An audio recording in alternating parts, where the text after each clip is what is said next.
Welcome to the 7 Easy Steps to the FAFSA, a student's guide to the free application for federal student aid. This tutorial is meant to help you complete the 2012-2013 FAFSA in 7 clear and easy to understand steps.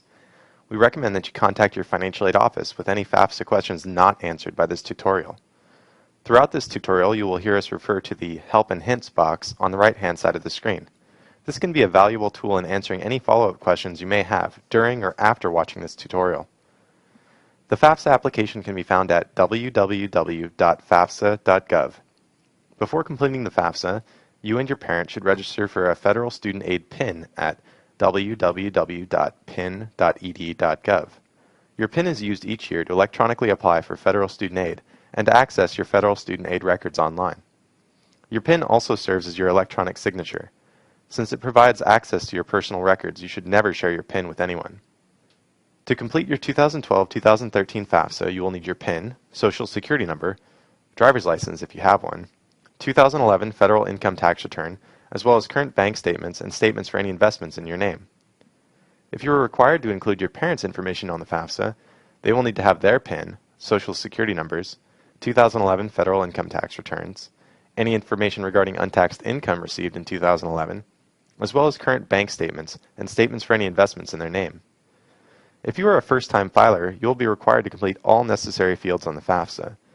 But if you have previously completed the FAFSA or the FAFSA Forecaster, the renewal option will allow you to have certain information pre-filled, which will expedite the application process. Please note that each college, university, and state agency may have their own priority filing deadline for the FAFSA. You should check the FAFSA homepage for your state's published deadline and contact your financial aid office to see if they institute a deadline as well. Also note that many families do not have their federal income tax returns finalized prior to completing the FAFSA. It is acceptable to estimate income information on your initial FAFSA and then update the information when your tax returns have been filed with the IRS. The FAFSA application process is free of cost, and you should never pay to apply for financial aid or scholarships. Be wary of websites or organizations that charge a fee to assist you with the financial aid application process. Before we get started with the FAFSA, here are a few tips that could make completing the FAFSA easier. It can sometimes be difficult to determine who qualifies as a parent on the FAFSA. If your parents are divorced or separated, the parent whom you lived with the most during the past 12 months is the parent responsible for filling out the FAFSA. If the parent responsible for completing the FAFSA has remarried, your step-parent must also report their income and assets. Apply early. You can estimate all income information on the FAFSA and then revise the information upon completion of your federal income tax returns. Don't wait until just prior to a deadline to file your FAFSA. Beginning February 1st, you can use the IRS data retrieval tool on the FAFSA to automatically import official IRS tax information for yourself and your parents. Enter your name on the FAFSA exactly as it appears on your Social Security card.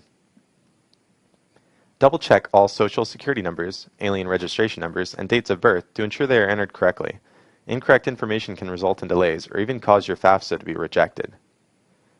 And finally, relax and ask questions. The FAFSA can be confusing and frustrating, but there is plenty of help available. Your financial aid office is an excellent place to have your questions and concerns answered. Once again, thank you for watching 7 Easy Steps to the FAFSA. We hope you find it useful as you pursue your dream of a college degree. To get started, access the main FAFSA page at www.fafsa.gov and click Start Here. To begin, enter your first name, last name, Social Security number, and date of birth. For an extra level of security, you may use the virtual keyboard to enter sensitive information. You will then be prompted to choose which FAFSA you would like to complete. This tutorial is designed for the 2012-2013 FAFSA. Next, you will be asked to create a password. This password will allow you to save your application and come back to it if necessary. The introduction page provides helpful topics regarding the FAFSA on the web process. You may select each topic for detailed information and then click Next. You are now ready to begin Step 1, which is demographic information about you, the student. Good luck!